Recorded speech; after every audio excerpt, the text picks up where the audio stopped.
Mas o que a gente precisa entender antes de a gente mostrar o plano, a gente tem que dar uma clareza muito grande sobre técnicas de como vender a ideia, porque a apresentação de um plano de negócio é a venda de uma ideia, não é de um produto, mas é a venda de uma ideia, concordam? Então, se eu vou vender uma ideia, eu preciso entender de venda. Se eu não entender de venda e como a cabeça das pessoas pensa, dificilmente eu vou conseguir vender qualquer coisa. Então, quando a gente vai falar de vendas, hoje em dia existe toda uma teoria sobre persuasão.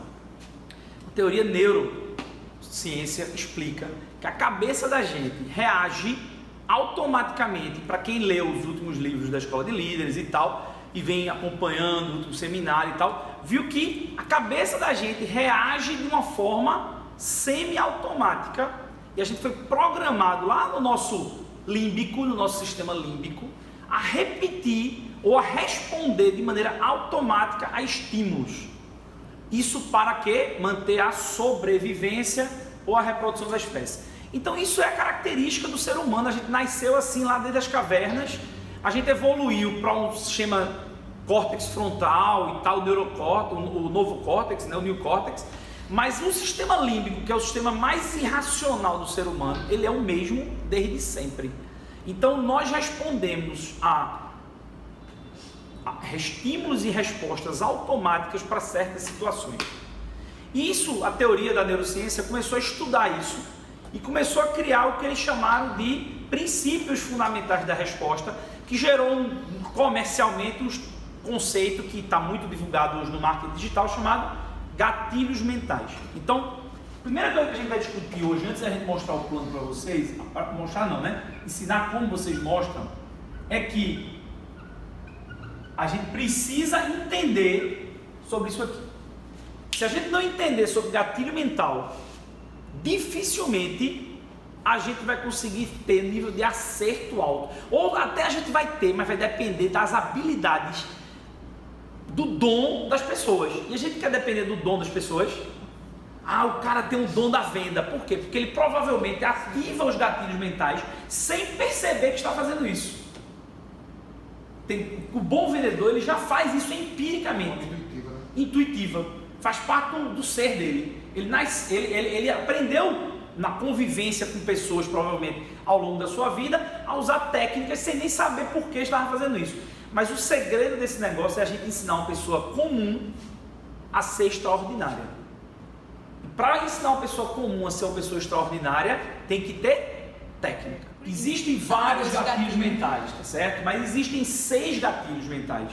6. Que está num livro chamado Armas da Persuasão. Se você quer aprender, tem um PhD que escreveu um livro, a partir do estudo, ele fez um estudo de campo, ele escreveu um livro chamado Armas da Persuasão, e que é a base de tudo que se fala sobre gatilhos mentais hoje na internet, de tudo que essa galera de marketing digital fala, foi baseado na teoria desse cara, chamado Armas da Persuasão. Se querem aprender mais profundamente, estudem esse livro, porque vocês vão aprofundar. Mas eu vou falar de alguns desses gatilhos mentais aqui que nos ajudam no plano, que é o que nos interessa, né? Como a gente aplica isso para mostrar o plano? Porque no final a gente quer o quê? Que a gente termine de apresentar o plano, o cara diga, eu quero. E mesmo que a gente saiba que alguém está aplicando aquilo sobre a gente, é tão forte aquilo do ponto de vista límbico, do ponto de vista irracional da gente, que a gente, uma vez submetido a essa exposição, a gente efetivamente responde da mesma forma, né? Por uma questão de sobrevivência. Então vamos lá, alguns pontos chaves, né?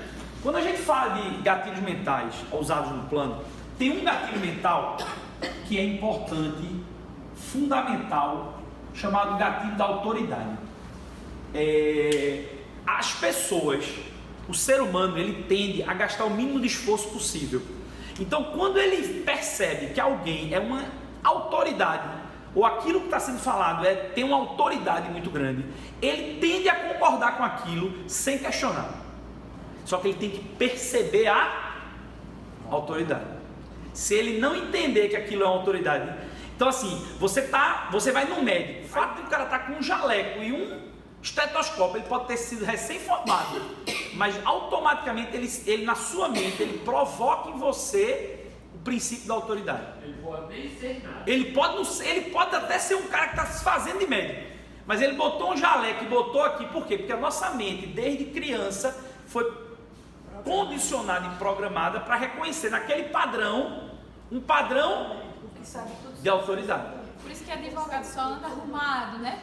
Porque senão ninguém dá valor. Então, né? a lógica que a vestimenta é importante, a forma como você se porta, tudo isso conta para formar autoridade, mas não é só isso. Não é só esse gatilho, né? Esse não é o aspecto que leva à lógica da autoridade. As pessoas precisam perceber a autoridade. Então, a autoridade a gente percebe naquilo que a pessoa representa. Aí você vai dizer assim, poxa, mas uma pessoa que vai mostrar o plano, que está recém-entrada no negócio, ela não tem autoridade para falar do negócio, tem? Pessoal, eu não estou dizendo que você tem que ser uma autoridade, eu estou dizendo que você tem que parecer uma autoridade. Entende? E a gente tem a maior autoridade em marketing de rede do mundo atrás da gente. Quem é? A empresa. Então veja, se você precisa subir alto, você tem duas formas. Ou você tenta escalar, ou você bota e sobe no ombro de alguém, não é assim?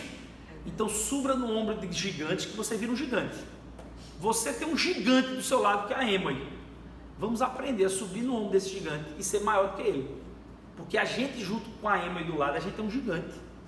Então quando eu hoje apresento o plano de negócio, quando eu vou falar formar autoridade, independente, não interessa se eu sou platina, não interessa. A minha autoridade não é essa hoje. A autoridade é, quando eu vou falar da Amway, sabe o que eu digo? Além de dizer que ela é número 1, não sei o que, essa é a autoridade da Amway. Como é que eu replico isso pra gente? Rede de empreendedores. Eu digo, esta empresa decidiu fazer com que todo o processo comercial dela fosse entregue a uma rede de empreendedorismo. E nós, aí eu me coloco dentro da rede, nós, essa rede global de empreendedorismo, movimentamos no ano passado para essa indústria 8,8 bilhões de dólares. Quando você diz isso, foi a Amway que faturou ou fomos nós que faturamos? Pessoal, fomos nós que faturamos, não foi a Amway. Entenda, 8,8 bilhões foi o faturamento da Amway, não foi? Quem vendeu para a Amway? A Amway tem quantos vendedores? Funcionário? Zero vendedores. Então quantos a Amway vendeu? Zero. Quem vendeu fomos nós. Então nós fazemos parte de uma rede global de empreendedorismo que movimenta 8,8 bilhões para essa companhia. Aí eu pergunto, isso forma autoridade ou não forma? Sim. Nós estamos falando de que a gente é sócio de um negocinho de 10 mil reais ou de 3 mil reais. Nós fazemos parte de uma rede que movimenta 8,8 mil. Veja como faz diferença, não faz? Isso é ativar o gatilho da autoridade. Quando o cara ouve isso, o que é que ele diz? Caramba, esse cara faz parte de uma rede global de empreendedorismo que movimenta 8,8 bi para essa companhia, por isso que esses caras ganham dinheiro. Esse é o ponto, né? Então, estou dando exemplo da autoridade. Depois a gente vai pontuar essas coisas dentro do plano, com mais exemplos. Mas a autoridade, você precisa ter autoridade para que as pessoas ouçam você. Se você não formar autoridade na cabeça das pessoas, elas vão lhe ouvir? Você vai ter a atenção das pessoas? Não, de jeito nenhum, certo? Então isso é um ponto importante dentro da autoridade, dentro do princípio do gatilho mental. Outro gatilho mental importante: desapego. Muita gente mostra o negócio. O que é o gatilho do desapego? O gatilho do desapego é o seguinte: quando aquilo eu demonstro de alguma forma que aquilo para mim não faz diferença, mas para você faz diferença, o que aquilo transmite na mente da pessoa? Caramba, isso é importante para mim, não para ele que está falando. Então o desapego é diferente da ansiedade, né? A gente, quando mostra o plano, muitas vezes a gente está tão ansioso querendo que a pessoa entre no negócio, que a gente demonstra que a gente precisa dela. E o que a gente precisa demonstrar? Exatamente o inverso. Eu não preciso das pessoas, eu já faço parte de uma rede global de empreendedorismo e eu já movimento 8,8 bilhões, eu já faço parte do jogo. Eu já escolhi o meu modelo de empreendedorismo e já estou no caminho do sucesso. posso ter começado o negócio ontem, não interessa, eu já fiz a minha decisão e estou num caminho para trilhar uma rota de sucesso, que eu faço parte de uma rede de 8,8 bi de faturamento. Na hora que eu coloco isso de uma maneira suave, eu estou dizendo à pessoa, cara, se tu não decidiu, o problema é teu. Eu não vou dizer dessa forma, né? Óbvio. Mas eu estou dizendo isso para que a gente mentalmente pense dessa forma. A decisão da gente, a gente já tomou. O outro tem que tomar a decisão dele se ele também quiser. Se não, quem perde? Isso é desapego. E é impressionante como isso é forte, né? Tem um outro. É o terceiro, é isso. Tem um outro gatilho mental chamado reciprocidade. As pessoas tendem a responder a algo que você deu. Quando você dá alguma coisa a alguém, esse livro inclusive relata vários experimentos. Tem um capítulo do livro para cada um desses casos, né? E aí ele diz assim, poxa, se você dá algo às pessoas sem esperar nada em troca, automaticamente a cabeça das pessoas estabelece uma relação de gratidão e elas vão querer lhe dar algo em troca. Veja como é forte a reciprocidade. Qual é a palavra que a gente usa para agradecer? Obrigado quer dizer o quê? Que eu agora estou obrigado a lhe devolver algo. Muito obrigado. Ou seja, eu estou agora obrigado a lhe devolver algo. Você está agradecido, você está obrigado. Eu não estou agradecido, eu estou obrigado a fazer algo por você, porque você me deu algo, agora eu estou obrigado por você. Tanto que a palavra é obrigado. A gente está na condição de devedor. Quando a gente recebe e agradece com obrigado, a gente está se colocando mentalmente na posição de devedor. Só que a gente precisa ativar isso na cabeça das pessoas. Eles precisam entender que nós estamos dando alguma coisa a eles. Isso é bom para eles. Porque se a gente achar que a gente está pedindo algo, quem está devedor? A gente. Nós. Entenderam a diferença? Isso afeta o convite, isso afeta o plano, isso afeta tudo. Se eu vou pedir algo à pessoa, quem está devendo sou eu. Agora, se eu estou dando alguma coisa à pessoa, quem está devendo é ela. Então, a reciprocidade ela é muito forte no convite. E se o convite foi feito bem feito, a pessoa vai lhe agradecer ao final do plano. Só que a gente pode dar uma forçadazinha de barra. Durante o plano, eu posso dizer o seguinte: agradeça a pessoa que lhe convidou, porque ela hoje lhe deu a maior oportunidade da sua vida, de você conhecer um modelo de empreendedorismo inovador. Na hora que eu digo isso, eu estou ativando na cabeça do convidado a reciprocidade.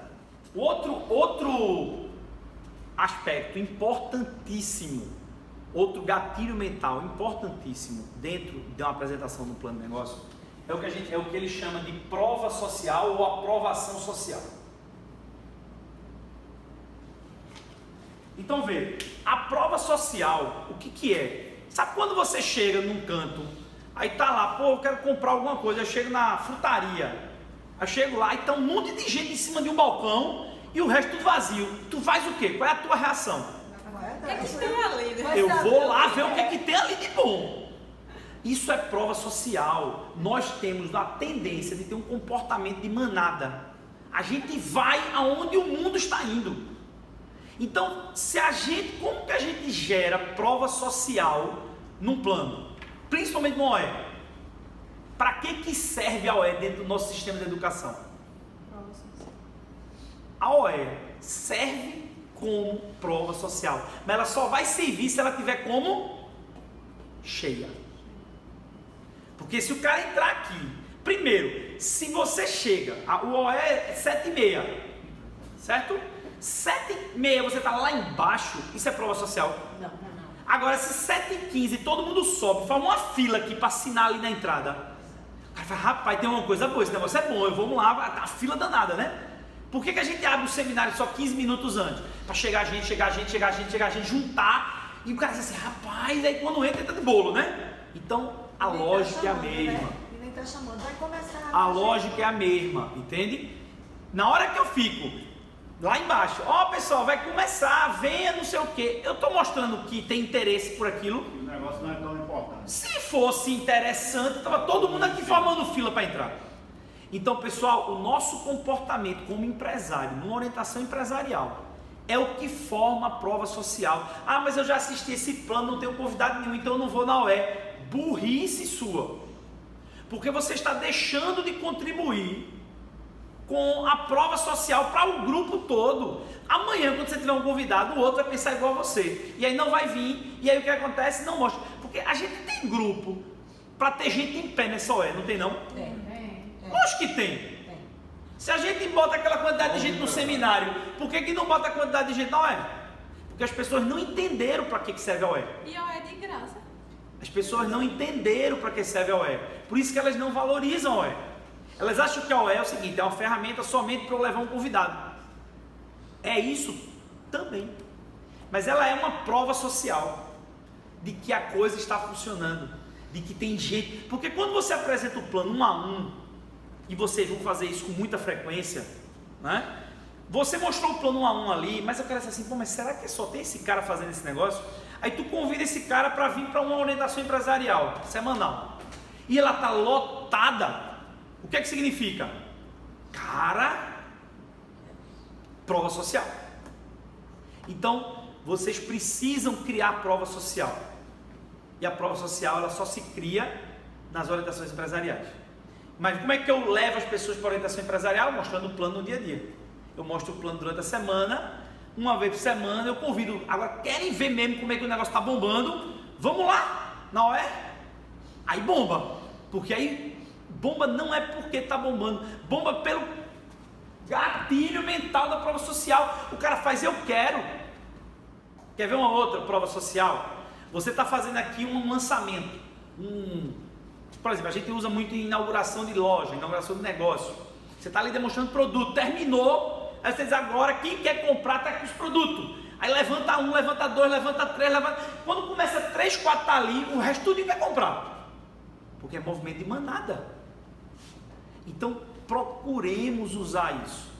Então, por quê? Porque a prova social é importante dentro de um processo de decisão. Se você quer induzir alguém a tomar uma decisão, você precisa usar a prova social e ela é uma ferramenta importante de gatilho mental. E outra ferramenta, a prova.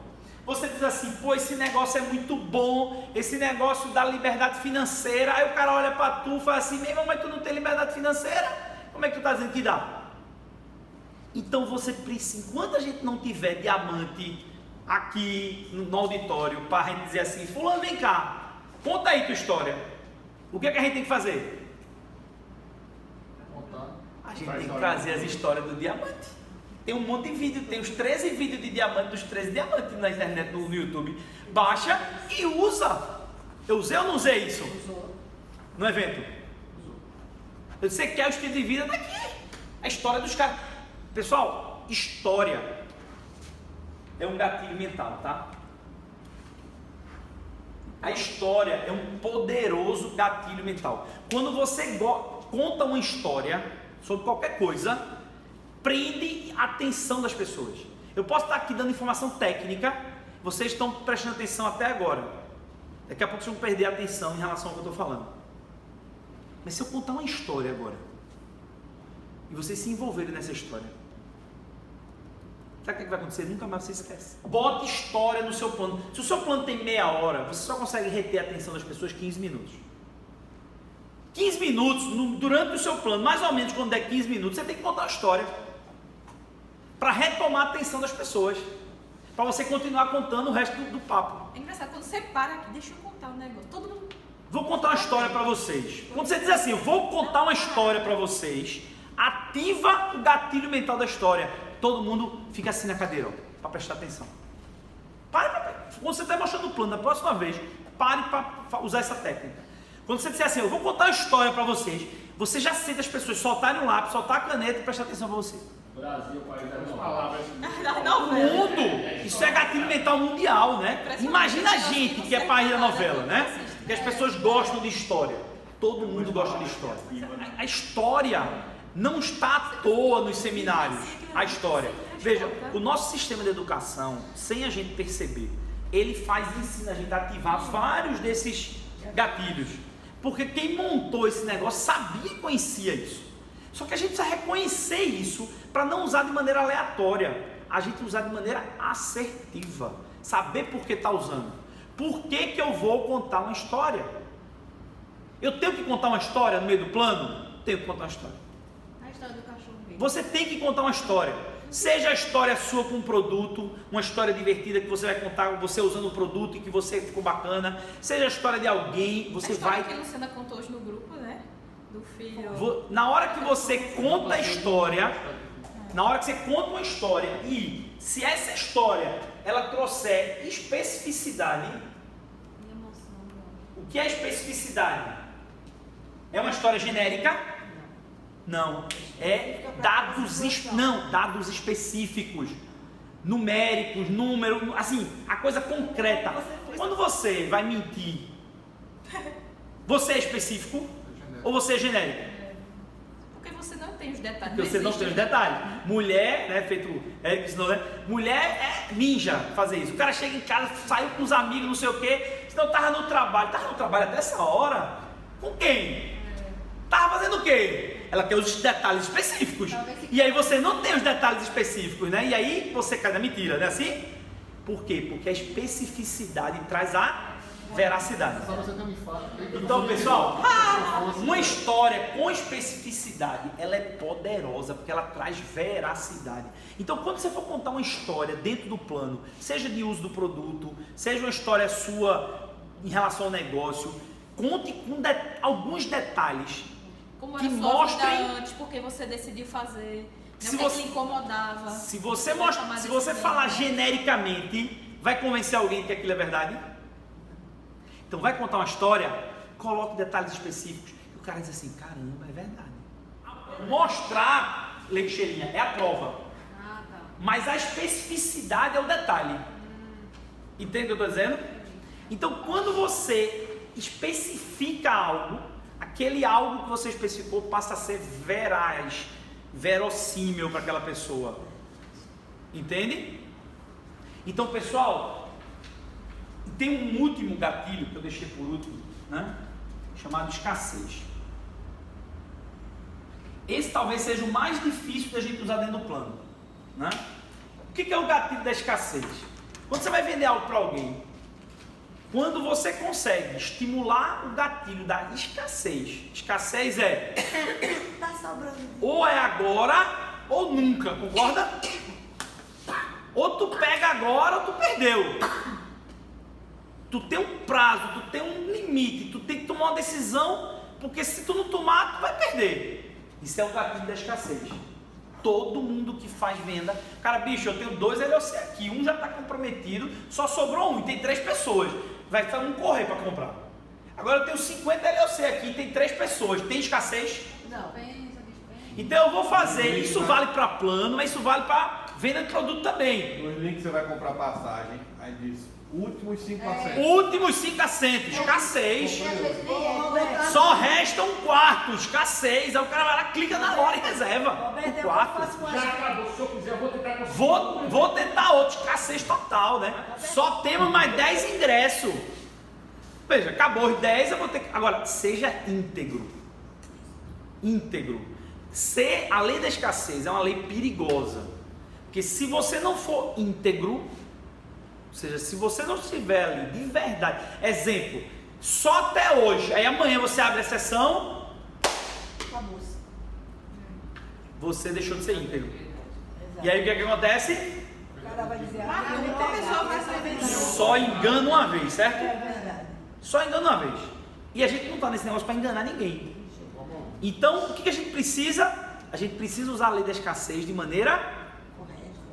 Aí eu fiquei pensando, poxa, no plano, como é que eu vou usar a lei da escassez no plano? Né?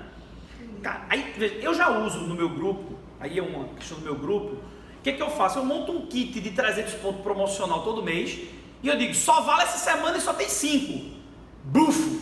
Impressionante, o cara passa o mês todo sem patrocinar ninguém. Quando eu lanço essa porra desse negócio, em 2 dias, o cara patrocina 5 pessoas com kit de 300 pontos. Por quê? Escassez. Kit no dia só. né? Escassez. Só tem 3. Tem 20 pessoas querendo comprar aquele kit. Aí o que é que eu faço? Eu dou algum produto a mais, eu boto um kit mais robusto, mais não sei o que, um pouco mais barato. O cara olha assim e faz, poxa, oportunidade. Ou eu pego, ou perdi. Entende? Lei da escassez. Mas tirando esse fato, como é que a gente coloca isso de uma maneira íntegra dentro do nosso plano? O que é que nós estamos buscando na construção do nosso negócio? Nós temos um negócio de quê? Nós construímos uma rede de distribuição para um fabricante. Esse é o nosso trabalho? Sim. A gente constrói uma rede de distribuição para um fabricante e a gente ganha por isso, pela qualidade dessa rede, pelo volume que essa rede movimenta, consistência da rede, de movimentação do produto. É isso que a gente faz, esse é o nosso business. Aí eu pergunto, a sua rede, você vai conseguir crescer ela ilimitadamente com a atenção sua máxima? Se você botar 100 pessoas, você consegue dar atenção às 100? Não. Sim ou não? Não. Beleza. Então o que eu pensei? Eu disse assim, a gente não tem metas? Tipo assim, eu quero ter 6 grupos construtores ou 10 grupos construtores? Não sei, você tem a sua meta.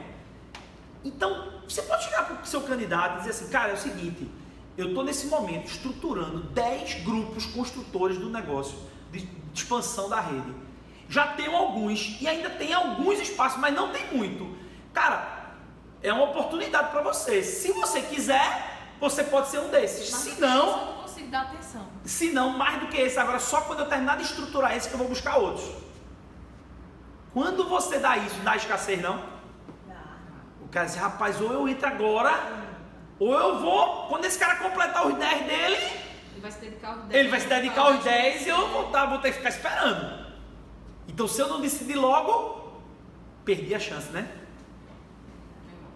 Isso é a lei da escassez de maneira íntegra. Você está sendo falso? Não. Você não vai conseguir dar atenção a mais de 10 grupos simultâneos. É difícil. 10 grupos você tem que trabalhar 10 horas por dia, 8 horas por dia. Imagina se você botar 30 grupos para rodar ao mesmo tempo. Não estou dizendo que você não vai patrocinar 30, você vai patrocinar 50. Até encontrar 10 que queira fazer.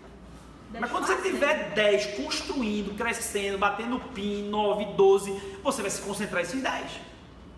Tem um áudio de Peter e Eva, se quem não assistiu, ouça, chamado Alcance do FAA, parte 1 e parte 2, onde ele diz a estrutura ideal para você construir Baby Diamond são 10 linhas construtoras 9% acima. Se você montar 10 linhas construtoras 9% acima, quando você bater Ruby, você tem uma estrutura que ele diz que é a estrutura chamada Baby Diamond.